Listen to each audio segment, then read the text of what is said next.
మురారి గారి కుటుంబానికి అభినందనలు తెలియజేస్తూ వారి జిల్లా వ్యాప్తంగా ప్రభుత్వ పాఠశాలలో 12 మందికి టీచర్లు వచ్చినాయని తెలిసి అంటే ఇక్కడ మిర్యాలగూడ కాన్స్టిట్యూన్సీకి సంబంధించిన హెడ్ మాస్టర్లు, ఉపాధ్యాయులు, మండల విద్యాధికారి, బలాల నాయకులు అందరూ ఉన్నారు.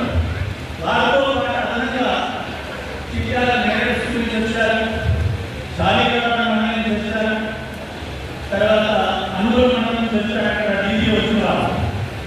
వారందరికీ వారి తల్లిదండ్రులకు ముఖ్యంగా కమ్యూనిటీ సాధించిన విద్యార్థులు మీరు ఇక్కడ ఒక ఉన్నతమైన స్థానాన్ని పొంది ఇక్కడి వచ్చి ఒక అభినందన తీసుకుంటున్నారు.